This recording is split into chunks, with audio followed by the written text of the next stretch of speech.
Hello students, आप सभी का एएनटी वीडियोस में बहुत बहुत स्वागत। आज हम इस वीडियो सेशन में सी प्रोग्रामिंग लैंग्वेज के मल्टीपल चॉइस क्वेश्चंस आपके लिए लेकर आए हैं। इस वीडियो कंटेंट को इस प्रकार से तैयार किया गया है कि आपकी सी प्रोग्रामिंग लैंग्वेज की जो कंसेप्ट है वो भी क्लियर होगा और आपके जो लॉजिक बिल्डअप कैपेसिटी है वो भी आपकी इम्प्रूव होगी। तो इस वीडियो सेशन के माध्यम से आप ये सीख पाएंगे कि सी प्रोग्रामिंग भाषा क्या होती है और सी प्रोग्रामिंग भाषा में कौन कौन से कंसेप्ट काम में लिए जाते हैं। यह जो सीरीज़ है ये आपको, अगर आप किसी कोर्स में पार्टिसिपेट कर रहे हैं उसके लिए भी ये बेनिफिशियल है, और यदि आप किसी कंपटीशन एग्ज़ाम की तैयारी कर रहे हैं तो इन मल्टीपल चॉइस क्वेश्चंस को इस प्रकार से डिज़ाइन किया गया है कि जो कंपटीशन एग्ज़ाम्स होते हैं उनमें किस तरह के सवाल पूछे जाते हैं और आपको किस प्रकार से उनका आंसर जल्दी से जल्दी फाइंड आउट करना है, वो भी हम इन वीडियोस के माध्यम से हम आपको वो ट्रिक आप इसमें सिखाएंगे। तो आप इन वीडियोस को कंटिन्यू देखते रहिए और शुरुआत करते हैं हमारे वीडियो लेसन की। स्टूडेंट्स, आज के इस वीडियो लेसन में हम स्ट्रक्चर के बारे में बात करेंगे। सी प्रोग्रामिंग भाषा में स्ट्रक्चर क्या होते हैं, कैसे इनको इम्प्लीमेंट किया जाता है, किस प्रकार से इसको सोर्स कोड लिखा जाता है और कौन कौन से प्रश्न स्ट्रक्चर के ऊपर पूछे जा सकते हैं, उनके बारे में हम इस वीडियो लेसन में देखेंगे। तो आइए शुरुआत करते हैं स्ट्रक्चर की। स्टूडेंट्स, स्ट्रक्चर की प्रश्नमाला शुरू करने से पहले हम स्ट्रक्चर के बारे में जान लेते हैं कि आखिर स्ट्रक्चर है क्या। हालांकि जैसे इसके अगर अपन नाम को देखें, स्ट्रक्चर का शाब्दिक अर्थ होता है कोई ढांचा। ठीक है स्टूडेंट्स, उस ढांचे में फिर बाद में वैल्यूज़ इनपुट की जाती है, ठीक है, और उसको तैयार किया जाता है उपयोग में लेने लायक। तो केवल स्ट्रक्चर केवल एक प्रोटोटाइप होता है, एक मॉडल होता है, एक ढांचा होता है। बाद में उसमें जो है उसको काम में लिया जाता है हमारे मेन प्रोग्राम के अंदर। ठीक है, तो स्ट्रक्चर यूँ समझ सकते हो आपके स्ट्रक्चर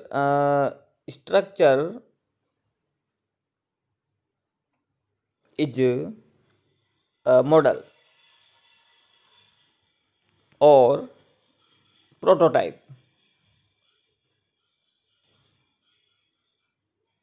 ठीक है स्टूडेंट, स्ट्रक्चर क्या है? कोई मॉडल है, कोई प्रोटोटाइप है। प्रोटोटाइप का मतलब कोई एक ढांचा, ठीक है, दैट हैव, जो क्या रखता है, that have members of different data type.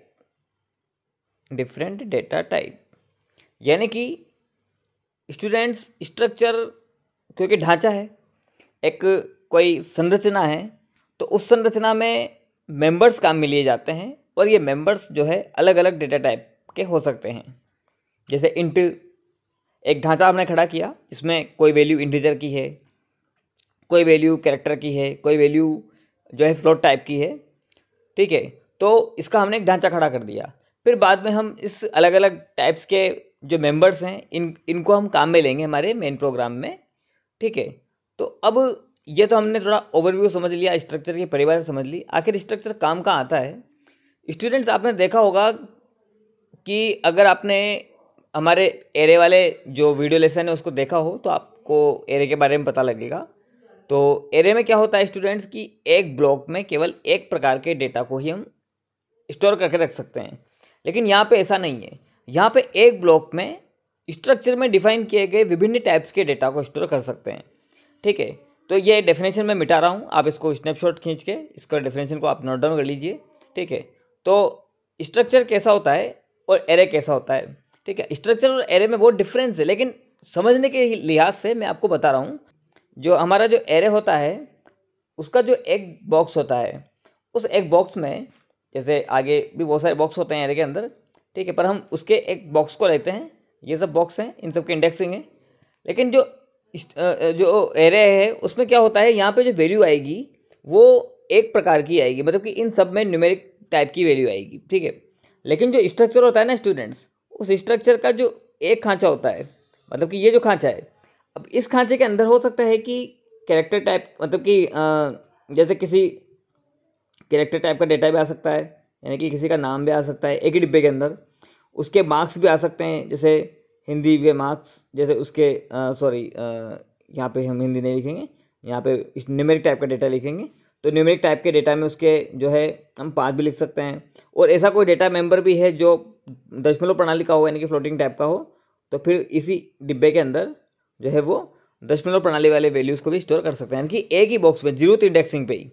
यहाँ पे तो जीरोथ इंडेक्सिंग पे केवल एक ही प्रकार का डेटा आ रहा है, लेकिन यहाँ पे जीरोथ इंडेक्सिंग पे ही, यानी कि एक ही डिब्बे में अलग अलग टाइप के डेटा मेंबर को हम एक साथ स्टोर करा सकते हैं। और उसको ट्रीट भी ऐसे ही करेंगे, आगे ऑपरेशंस भी उस पर इस प्रकार से ही करेंगे कि वो एक डिब्बे में एक प्रकार का डेटा हो। तो यानी कि क्या हो गया, ये ढांचा खड़ा हो गया। ये जो आपको दिखाई दे रहा है, ये जो आपको ये जो एक बॉक्स दिखाई दे रहा है, ये एक बॉक्स क्या हो गया, एक ढांचा है। यही पूरी प्रक्रिया इन सभी के लिए अपनाई जाएगी। तो हो गया ना एक ढांचा खड़ा, एक स्ट्रक्चर खड़ा हो गया, जो आगे आने वाले सभी जो हमारे जो एलिमेंट्स हैं उनमें काम में लिया जाएगा। ठीक है स्टूडेंट, कुछ कॉमन बातें हैं जो मैं आपको बता देता हूँ। स्ट्रक्चर में जो स्ट्रक्चर बनाए कैसे जाते हैं, स्ट्रक्चर स्टूडेंट स्ट्रक्ट कीवर्ड की सहायता से बनाए जाते हैं, STRUCT,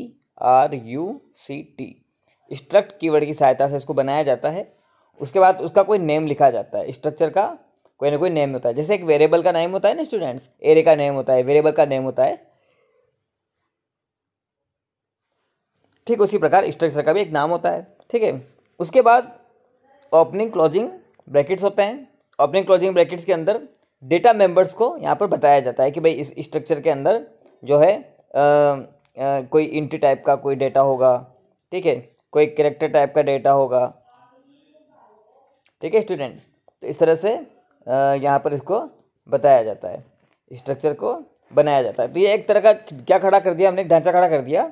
ठीक है, तो यहाँ पे सेमीकोलन आते हैं इसको बंद करने के लिए। तो इंटीजर टाइप का ए नाम का जो डेटा है, यानी कि एक न्यूमेरिकल डेटा भी ये लेगा, स्टोर कर सकता है, और एक कैरेक्टर टाइप का डेटा भी ये स्टोर कर सकता है। ठीक है स्टूडेंट, अब जैसे एक कभी कभी एक प्रश्न हम आगे देखेंगे भी सही, तो लेकिन हम बात कर रहे हैं कि अब प्रश्न ये उठता है कि जैसे इंटीजर टाइप का जो डेटा है वो कंप्यूटर की मेन मेमोरी में 2 बाइट लेता है। ठीक है, तो अब प्रश्न ये उठता है कि ये कितने बाइट लेगा, ये जो पूरा स्ट्रक्चर खड़ा हुआ है ये कितने बाइट कंज्यूम करेगा। तो नॉर्मल सी बात है कि इसके जितने डेटा मेंबर्स होंगे उनकी काउंटिंग, उनके साइज की काउंटिंग कर लीजिए, तो बस वो ही उतनी ही कंप्यूटर की मेमोरी में ये साइज लगेगा। यानी कि एक ब्लॉक में जब डाटा स्टोर होगा तो इस ब्लॉक का मान, इस ब्लॉक का जो मेमोरी जो कंज्यूम होगी वो उसके डेटा मेंबर्स की साइज के बराबर होगी। ठीक है स्टूडेंट, तो स्ट्रक्ट कीवर्ड की सहायता से इसको बनाया जाता है। उसका कोई ना कोई नाम होता है, नाम के लिए वही नियम लागू होते हैं जो एक वेरिएबल के लिए लागू होते हैं। ठीक है, उसके पश्चात opening closing curly braces, opening closing curly braces में लगाए जाते हैं। और डेटा मेंबर्स को इसमें जो वेरिएबल हम डिक्लेयर कर रहे हैं ये वेरिएबल नहीं है, ये मेंबर्स है। जनरली ये वेरिएबल भी ऐसे ही डिक्लेयर करते हैं, लेकिन वेरिएबल नहीं है, ये वेरिएबल नहीं है, ये स्ट्रक्ट और मान लीजिए मैंने लिख दिया यहाँ पे स्कूल। ठीक है, और उसके बाद ओपनिंग और एक क्लोजिंग कर्ली ब्रेसिस, जैसे मान लीजिए इंट का आर नंबर, ठीक है, सेमीकोलन आर नंबर।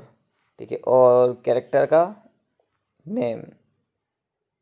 ठीक है, तो हम अब इसमें स्टूडेंट्स आपका प्रश्न ही आएगा कि भाई हम वेरिएबल भी तो ऐसे ही डिक्लेयर करते हैं, इंट लिख देते हैं, मतलब डेटा टाइप को लिख देते हैं और फिर वेरिएबल का नाम लिख देते हैं। कैरेक्टर यानी कि ये भी डेटा टाइप है, डेटा टाइप को लिख दिया और जो है वेरिएबल का नाम लिख दिया। ठीक है, तरीका यही है, लेकिन बात यह है कि क्या बोलते हैं कि ये डेटा मेंबर है, ये मेंबर है किसके, स्ट्रक्चर के। जब हम आगे मेन फंक्शन पे आएंगे, जब हम इस स्ट्रक्चर की प्रोग्रामिंग करेंगे तो आपको पता लगेगा कि स्ट्रक्चर को मेन प्रोग्राम से अलग लिखा जाता है, स्ट्रक्चर को मेन फंक्शन के बाहर लिखा जाता है, या फिर कुछ इस तरह से डिजाइन किया जाता है कि वो मेन फंक्शन से उसका कोई मतलब नहीं होता। मेन फंक्शन में तो केवल जो है इन डेटा मेंबर्स को एक्सेस किया जाता है। ठीक है, मेन फंक्शन के लिए रोल नंबर अनोन है। मेन फंक्शन के लिए नेम जो है वो अनोन है, वो नहीं जानता। मेन फंक्शन रोल नंबर को नहीं जानता, मेन फंक्शन नेम को नहीं जानता। ठीक है, कैसे जानेगा वो तरीका भी मैं आपको बताऊंगा। उसके लिए क्या करना पड़ता है स्टूडेंट्स, मेन फंक्शन के अंदर, ये जो मेन फंक्शन है इसके अंदर ये जो स्कूल टाइप का डेटा टाइप, अब मैं क्या कहना चाह रहा हूँ समझना, बहुत बारीकी से, बहुत बारीकी वाला बात है। मैं इसको थोड़ा डिजाइन करता हूँ, यहाँ से डिजाइन करता हूँ। स्ट्रक्ट थोड़ा छोटा डिजाइन करना पड़ेगा, इसको बारीक डिजाइन करेंगे। ठीक है, इसको बंद कर देते हैं। स्ट्रक्ट, ठीक है, इसका नाम मैंने डाल दिया मान लीजिए वही स्कूल। ठीक है, और ये इंट का ए, ठीक है, सेमीकोलन है ये। ठीक है, फिर कैरेक्टर में नेम के अंदर 20 टाइप। ठीक है, ये 20 साइज है और ये इसको बंद कर दिया। ठीक है, तो स्ट्रक्चर एक अलग चीज़ है, ये हमने बना दी। अब हम बनाएंगे मेन फंक्शन। ये मेन फंक्शन में नहीं बनाया हमने, बाहर बनाया है और बाहर ही बनेगा। ठीक है, हाँ अंदर भी बन सकता है लेकिन मेन फंक्शन से उसका कोई रिलेशन नहीं है। मेन फंक्शन इंट ए को नहीं जानता, मेन फंक्शन नेम को नहीं जानता। मेन फंक्शन कब जानेगा, तो अभी मैं आपको एक चीज़ करके बताऊंगा, तो आपको एक नया डेटा टाइप निकल के आएगा। कैसे, स्ट्रक्ट स्टूडेंट एस, ठीक है, और एक इंटीजर का भी ले लेते हैं एन। स्टूडेंट्स बताइए इन दोनों में क्या क्या सिमिलरिटी है। स्टूडेंट्स बात यह है कि इंटीजर टाइप का एन की हम कई बार पढ़ चुके हैं। एन किस प्रकार से का है, इंटीजर टाइप का। एन क्या स्टोर करेगा, पूर्णांक वाली वैल्यू। ठीक उसी प्रकार से ये हमारा जो एस है ये भी एक वेरिएबल है। अब प्रश्न आती है कि फिर यहाँ इंट कहाँ लिखा, कैरेक्टर कहाँ लिखा, फ्लोट कहाँ लिखा। अरे भाई बात यह है, एस स्टूडेंट टाइप का वेरिएबल है। अब ये क्या बोला है, स्टूडेंट एक टाइप बन चुका है। स्टूडेंट किस टाइप का बन चुका है, स्ट्रक्चर टाइप का, इस मॉडल टाइप का, इस ढांचे के टाइप का, इस ये जो हमने संरचना बनाई है इस टाइप का। एस एक ऐसा पावरफुल वेरिएबल है जो एक साथ इंटीजर और कैरेक्टर या और भी यहाँ पर अगर और भी कोई टाइप का मेंबर होते तो उनको स्टोर करने में सक्षम है। तो एक और क्या चीज़ निकल के आई कि स्ट्रक्चर डेराइव्ड डेटा टाइप, हाँ सॉरी, डेराइव्ड डाटा टाइप होते हैं। स्ट्रक्चर क्या होते हैं, डेराइव्ड डेटा टाइप होते हैं, या फिर इनको एक और नाम दिया गया है user defined data type. Structure क्या है, user defined data type. User define ही तो है एस। अभी देखो हमने स्कूल नाम का स्ट्रक्चर बनाया जिसमें 2 डेटा मेंबर्स है, इंटीजर का ए और कैरेक्टर का नेम। मान लीजिए आपको ऐसे प्रोग्रामिंग बनानी पड़ जाए जिसमें इंटीजर का भी हो, फ्लोट भी हो, कैरेक्टर भी हो, तो स्टूडेंट्स आप जो फिर वेरिएबल बनाओगे, स्ट्रक्चर नाम का जो वेरिएबल बनाओगे, स्ट्रक्चर टाइप का जो वेरिएबल बनाओगे वो आपके अकॉर्डिंग काम करेगा। कोई थर्ड पर्सन अलग स्ट्रक्चर बनाएगा तो वो वेरिएबल उसके अकॉर्डिंग काम करेगा। तो वो किसके अकॉर्डिंग काम कर रहा है, प्रोग्रामर के अकॉर्डिंग। और प्रोग्रामिंग लैंग्वेज के लिए प्रोग्रामर क्या है, यूजर। तो यूजर डिफाइंड डेटा टाइप होते हैं आपके स्ट्रक्चर। क्यों होते हैं, क्योंकि ये अपने आप में डेटा टाइप बन जाते हैं जिसका हमें वेरिएबल डिक्लेयर करना होता है। वो वेरिएबल इतना पावरफुल होता है कि वो दिए गए मेंबर्स के टाइप के वैल्यू को स्टोर कराने में, किसी एक ही मेमोरी ब्लॉक पर स्टोर कराने में सक्षम होते हैं। ठीक है स्टूडेंट, स्ट्रक्चर अलग है, मेन फंक्शन अलग है, ये दोनों आपस में लिंक नहीं है। इनका लिंक कब बनता है, जब हम स्ट्रक्चर टाइप का वेरिएबल डिक्लेयर कर देते हैं, तब जाकर आप इनमें आपस में लिंक क्रिएट होता है। ठीक है, अन्यथा इंटीजर का ए ये मेन फंक्शन नहीं जानता, कैरेक्टर का नेम ये मेन फंक्शन नहीं जानता। यानी कि अगर आप यहाँ पे मेन फंक्शन में लिखें a बराबर 5 और आप a को प्रिंटफ फंक्शन की सहायता से प्रिंट कराना चाहें तो एरर आ जाएगी, अनडिफाइंड वेरिएबल a। क्यों, क्योंकि a तो स्ट्रक्चर के अंदर है ना कि मेन के अंदर। तो आई थिंक आप समझ गए होंगे स्ट्रक्चर की टर्मिनोलॉजी को, स्ट्रक्चर के अंदर कौन कौन से शब्दावलियाँ काम में आई उनको।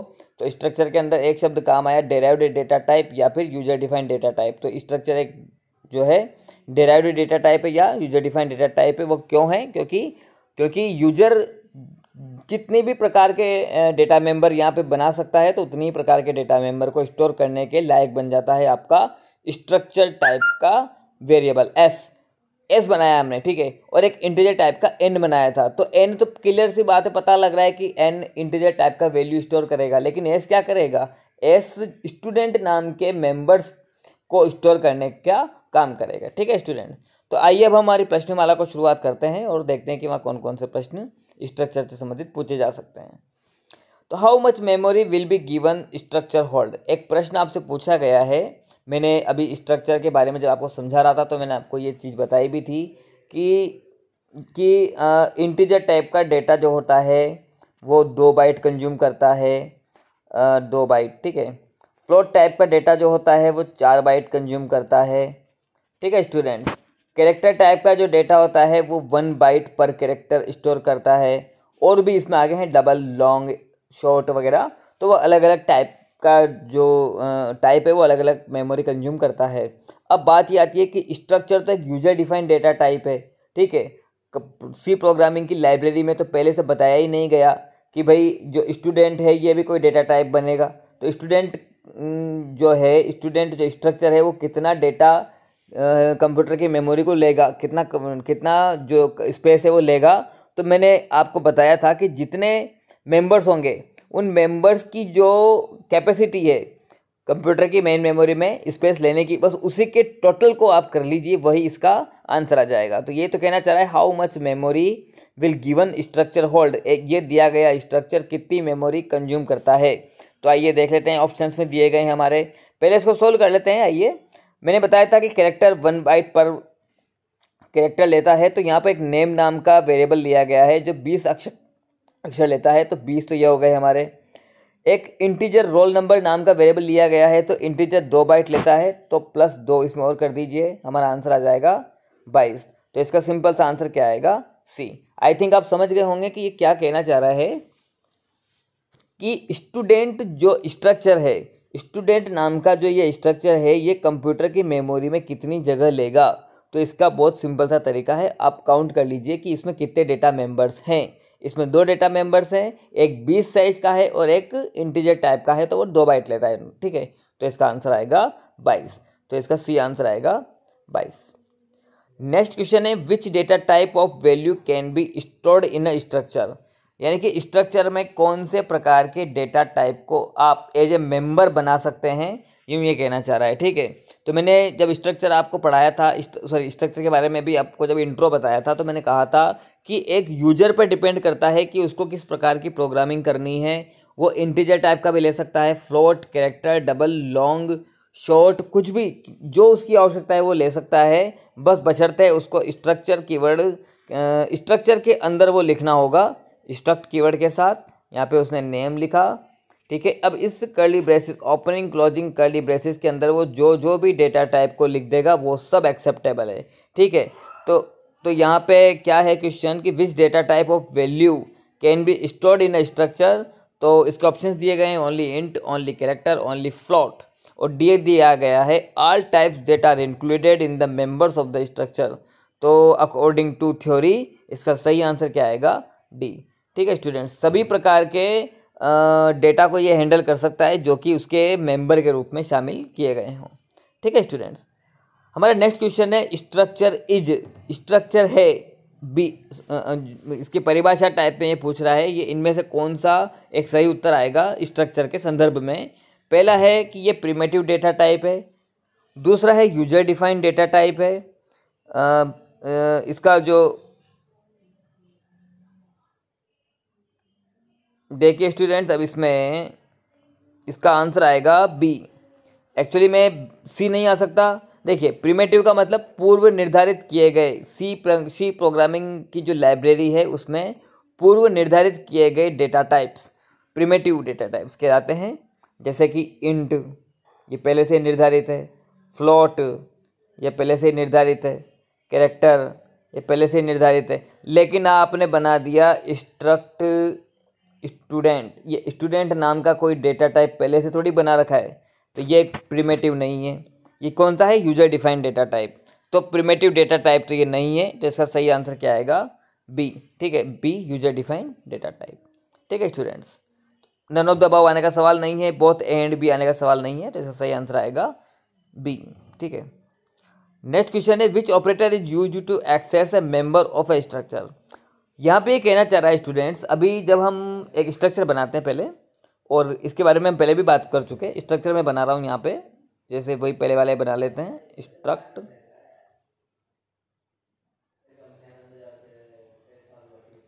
स्टूडेंट। ठीक है, उसके बाद हमने बनाया यहाँ पे इंट रोल नंबर। ठीक है, क्या नेम 20 साइज का ये है, थोड़ा पेन की मोटाई की वजह से समझ में नहीं आ रहा। ठीक है, और ये हमने बना दिया आपका स्ट्रक्चर। ठीक है, अब मैंने बताया था आपको स्ट्रक्चर अलग है, मेन फंक्शन अलग है। मेन फंक्शन रोल नंबर को नहीं जानता, मेन फंक्शन जो है आपके नेम को नहीं जानता। तो प्रश्न ये उठता है कि भाई रोल नंबर में कुछ डलाना हो रोल नंबर तो कैसे डालेंगे, नेम के अंदर कोई नेम लिखना हो तो कैसे डालेंगे, मेन फंक्शन तो इनको जानता ही नहीं है। तो क्या करना पड़ेगा, हमें एक मेन फंक्शन बनाना होगा। ठीक है, ये मेन फंक्शन मैंने बनाया, इसमें मैंने बताया था स्टूडेंट टाइप का एक वेरिएबल आपको क्रिएट करना होगा, तो बना देते हैं स्ट्रक्ट स्टूडेंट, या मैं शॉर्ट नोट में लिख रहा हूँ, ये स्टूडेंट समझे आप इसको, स्ट्रक्ट स्टूडेंट, और मान लीजिए मैंने इसका नाम डाल दिया ऐसे डाल दिया। ठीक है, सेमीकोलम तो यहाँ भी आएगा, नियम सारे फॉलो होंगे। ठीक है, अब ये कहना चाह रहा है कि इनमें से कौन सा ऑपरेटर काम आएगा रोल नंबर को एक्सेस करने के लिए। तो अब देखिए मैं क्या करने वाला हूँ, एस डॉट रोल, और उसमें क्या डाल दिया मैंने 101 सेमीकोलम, एस डॉट नेम बराबर। ठीक है, उसमें मैंने क्या डाल दिया, मान लीजिए मैंने नाम डाल दिया राम। ठीक है, और ये सेमीकोलम। तो स्टूडेंट्स आपने देखा होगा कि मैं क्या कर रहा हूँ, रोल नंबर को एक्सेस करने के लिए सबसे पहले मुझे एक पावरफुल वेरिएबल चाहिए था जो स्टूडेंट टाइप का हो। तो मैंने क्या बनाया, एस को यहाँ लिख दिया। उसके बाद फिर रोल नंबर को एक्सेस करने के लिए एक पीरियड ऑपरेटर, यानी कि इसको डॉट ऑपरेटर भी बोलते हैं, ये जो आपका है, ये जो आप देख रहे हैं, मैं इसको अलग से हाईलाइट करता हूँ, ये जो आप देख रहे हैं यहाँ पे, ये गोले में जो आप देख रहे हैं, सॉरी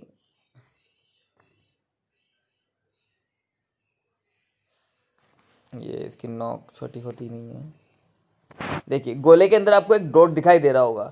ये क्या कर रहा है कि ये उस स्ट्रक्चर के मेंबर को एक्सेस करने का काम कर रहा है। तो आपसे यही पूछा जा रहा है कि स्ट्रक्चर के रोल नंबर को या स्ट्रक्चर के मेंबर को एक्सेस करने के लिए कौन सा ऑपरेटर काम में लिया जाता है।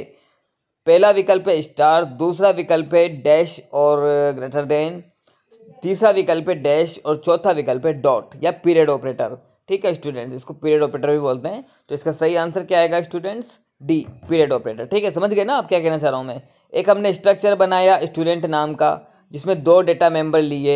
मैंने कहा था आपसे मेन फंक्शन रोल नंबर में डायरेक्ट वैल्यू असाइन नहीं करा सकता, जैसे मैंने यहाँ कराया ना 101, मैं अगर यहाँ पे लिख देता रोल बराबर 101 तो वहाँ पे एरर आ जाती। क्यों, क्योंकि रोल जो है वो मेन फंक्शन का मेंबर नहीं है।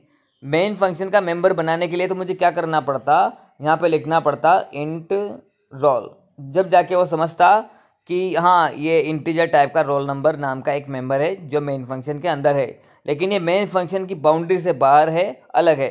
ठीक है, तो रोल नंबर को मुझे एक्सेस करना है तो मुझे क्या करना होगा, रोल नंबर को एक्सेस करने के लिए रोल नंबर किसका पार्ट है, रोल नंबर किस ढांचे का हिस्सा है, रोल नंबर स्टूडेंट नाम के स्ट्रक्चर का हिस्सा है। तो मुझे स्टूडेंट टाइप का एक वेरिएबल बनाना होगा। स्टूडेंट टाइप का वेरिएबल बनाने का मतलब स्टूडेंट एक डेटा टाइप बन चुका है। स्टूडेंट एक डेटा टाइप बन चुका है तो स्टूडेंट का नाम मैंने दिया है, यानी कि एज ए प्रोग्रामर मैंने दिया है, तो मैं क्या हूँ, यूजर। तो स्टूडेंट क्या बन गया आपका, user defined data type. Data type क्या करता है, उस टाइप का वेरिएबल क्रिएट करने के काम आता है। मैंने क्या किया है, यहाँ पर एक एस नाम का वेरिएबल मैंने क्रिएट किया है जिसका डेटा टाइप क्या है, स्टूडेंट। तो अब बात आती है कि डेटा टाइप यानी कि वो कौन से टाइप का डेटा हैंडल करेगा। तो एस इतना पावरफुल है कि वो रोल नंबर यानी कि इंटीजर टाइप का भी, और कैरेक्टर यानी कि नेम जो कैरेक्टर टाइप के डेटा को भी वो हैंडल करने का क्षमता रखता है। यानी कि अगर हम बात करें कंप्यूटर के मेन मेमोरी में एक 22 साइज की जो है जगह कंज्यूम कर ली जाएगी इस एक ब्लॉक को, ठीक है, और इसका नाम दे दिया जाएगा एस, इसके अंदर रोल नंबर के अंदर आ जाएंगे 101, ठीक है, और यहाँ पे इसका डेटा आ जाएगा राम, एक ही ब्लॉक के अंदर। ठीक है स्टूडेंट, आई थिंक आप समझ गए होंगे मैं क्या कहना चाह रहा हूँ। ठीक है, तो ये एस नाम का पूरा ब्लॉक है जिसकी मेमोरी साइज 22 है, जिसके अंदर दो पार्टीशन में डेटा रखा हुआ है, 101 जो इंटीजर टाइप का है, राम जो कि कैरेक्टर टाइप का है। ठीक है, तो यहाँ पे प्रश्न पूछा जा रहा था कि कौन सा ऑपरेटर काम आएगा इस स्ट्रक्चर के मेंबर्स को एक्सेस करने के लिए, तो इसका सही आंसर है जो है आपका डी। ठीक है, ये इसको आप डी समझें, ये लाइन थोड़ी सी ऊपर नीचे हो रही है। ठीक है, आगे बढ़ते हैं। Choose the correct statement from the following. Student आपको एक कोड दिया गया है, स्ट्रक्चर बना के दिया गया है, ठीक है, और आपको इनमें से सही उत्तर विकल्प आपको चुनना है। अगर नेम प्रिंट करना हो तो इनमें से सही प्रिंटफ फंक्शन कौन सा काम में लेना होगा। तो पहले तो हम चलते हैं स्ट्रक्चर के पास। ठीक है, प्रिंटफ फंक्शन तो हम कहाँ पे लिखेंगे, मेन फंक्शन के अंदर। पहले हम स्ट्रक्चर के पास चलते हैं, फिर मेन फंक्शन को देखेंगे। स्ट्रक्ट स्टूडेंट, उसके बाद ओपनिंग क्लोजिंग ब्रेसेस लगा रखें, कोई दिक्कत नहीं है, सही है। इंटीजर का रोल नंबर लिया गया है, कैरेक्टर का नेम लिया गया है।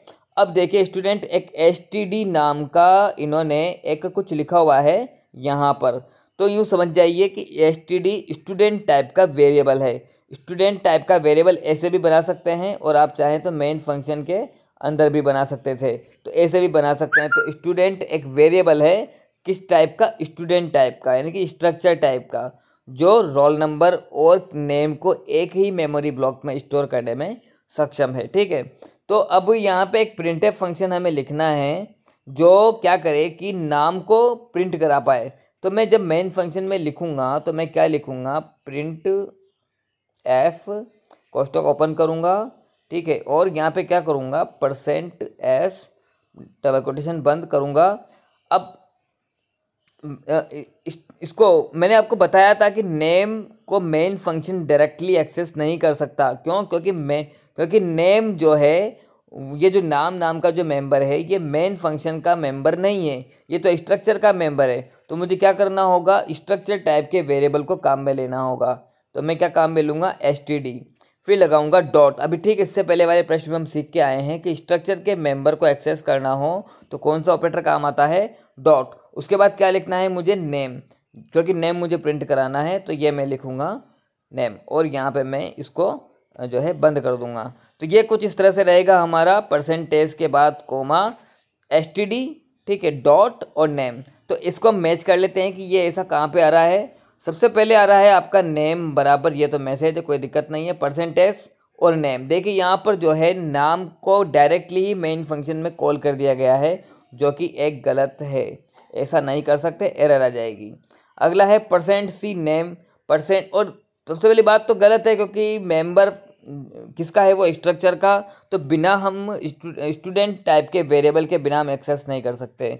अगला है C नंबर का, जिसमें % सही है, std मेंबर वेरिएबल डिक्लेयर कर रखा है, यानी कि वेरिएबल को काम में ले रखा है, ठीक है, डॉट ऑपरेटर काम में ले रखा है, ठीक है, और नेम नाम का वेरिएबल है, वो भी ठीक है, तो ये एकदम सही है। उसके बाद हम बात करते हैं डी ऑप्शन की, इसमें % काम ले रखा है, ये भी ठीक है। उसके बाद अब देखिए यहाँ पे क्या कर दिया, थोड़ा सा मिस्टेक कर दिया, नेम पहले ले लिया, मेंबर को पहले ले लिया, वेरिएबल बाद में लिया, जो कि एक गलत प्रैक्टिस है। तो इसका सही आंसर क्या आएगा स्टूडेंट्स, सी। ठीक है स्टूडेंट, सबसे पहले वेरिएबल आता है, वेरिएबल कौन सा है इसमें वेरिएबल स्टूडेंट है। अब रोल नंबर को और नेम को वेरिएबल ना माने, ये तो क्या है, मेंबर किसके, स्ट्रक्चर के, ठीक है, और वेरिएबल कौन सा है, std, किस टाइप का, वेरिएबल का हमेशा एक टाइप होता है, वेरिएबल किस टाइप का है, स्टूडेंट टाइप का, ठीक है, तो वेरिएबल है ये आपका स्टूडेंट, और रोल नंबर और नेम है आपके मेंबर। ठीक है, तो इस तरह से आपका सी आंसर आएगा। नेक्स्ट क्वेश्चन है, how much memory will the given structure hold. वापस से एक और प्रश्न आपसे पूछा गया है कि दिया गया स्ट्रक्चर कितनी मेमोरी कंज्यूम करेगा। तो हम कंसेप्ट को समझ चुके हैं, थ्योरी को समझ चुके हैं, तो क्यों ना हम डायरेक्टली टोटल कैलकुलेशन लगा लें। ठीक है, तो कैलकुलेशन लगाने बैठते हैं, तो रोल नंबर कितना लेता है, 2 बाइट, क्यों, क्योंकि ये इंटीजर टाइप का है। नेम कितना लेगा आपका, प्लस कर देते हैं 20 बाइट, क्यों, क्योंकि 1 बाइट पर कैरेक्टर के हिसाब से, तो ये कितना हो गया हमारा 22। अब आप देखेंगे एक चीज़ यहाँ पर, इसका जो वेरिएबल बनाया गया है, ऐसे वेरिएबल बना सकते हैं, ठीक है। स्टूडेंट नाम का एक वेरिएबल बनाया गया है जो क्या है, एक एरे। एरे से ही तो बनाते हैं, इंटीजर ए ऑफ 5, यानी कि ये क्या बन गया हमारा एरे। ये कितनी जगह लेता, अगर हम इस स्टेटमेंट की बात करते तो ये कितनी जगह लेता, 2 गुणा 5। ये कितनी जगह लेता, 2 गुणा 5, 10 मेमोरी कंज्यूम करता, 10 बाइट, ठीक है स्टूडेंट। 10 बाइट ये मेमोरी कंज्यूम करता। क्यों? क्योंकि ये जो एरे है, ये जो एरे दिया गया है ए नाम का, ये इंटीजर टाइप का है, ठीक है। अब ऊपर बात चलते हैं वापस, ठीक है। इसको तो मिटा देते हैं, हमें इससे कोई मतलब नहीं है, ये तो हमें जस्ट समझने के लिए हमने इसको एज उदाहरण लिया था, ठीक है। हमने 22 साइज निकाल ली है, लेकिन आपको क्या दिया गया है, स्ट्रक्चर का एरे। स्ट्रक्चर का एरे मतलब कि आप 5 जो डिब्बे हैं, इन 5 डिब्बों में, यानी कि आपको 5 डिब्बे, ये 5 आपको डिब्बे बना दिए गए हैं कंप्यूटर की मेमोरी में। इन 5 डिब्बों में 1 2 3 और 4 5, इन 5 डिब्बों में आप रोल नंबर और नेम, रोल नंबर और नेम, रोल नंबर और नेम, रोल नंबर और नेम, रोल नंबर और नेम। एक डिब्बा कितना ले रहा है आपका, एक डिब्बा ले रहा है 22, तो 5 डिब्बे कितने लेंगे, तो 22 गुणा 5, एक एरे बना दिया ना, तो 22 गुणा 5 कितना होगा स्टूडेंट्स, हमारा जो आंसर आता है वो आता है 110। तो इसका सही आंसर क्या आएगा आपके 110। आप ऐसा ना समझें कि 20 और 2 22, इसका आंसर आप 22 ना लगा के आए, ठीक है। आप इसका आंसर कैसे आएगा 110, कि 22 तो इसके मेंबर्स का ही काउंट हो गया, ठीक है। और क्योंकि एसटीडी एक वेरिएबल बनाया गया है, लेकिन एरे टाइप का 5 मेमोरी ब्लॉक बना दिए गए हैं, जिसमें दो मेंबर्स इसमें स्टोर होंगे। तो इसका सही आंसर क्या आएगा 110, ठीक है स्टूडेंट। इस वीडियो लेसन को देखने के लिए आपका बहुत बहुत धन्यवाद। इसी तरह के और भी मल्टीपल चॉइस क्वेश्चंस के लेसन्स देखने के लिए बने रहिए हमारे साथ ANT वीडियोस। Thank you.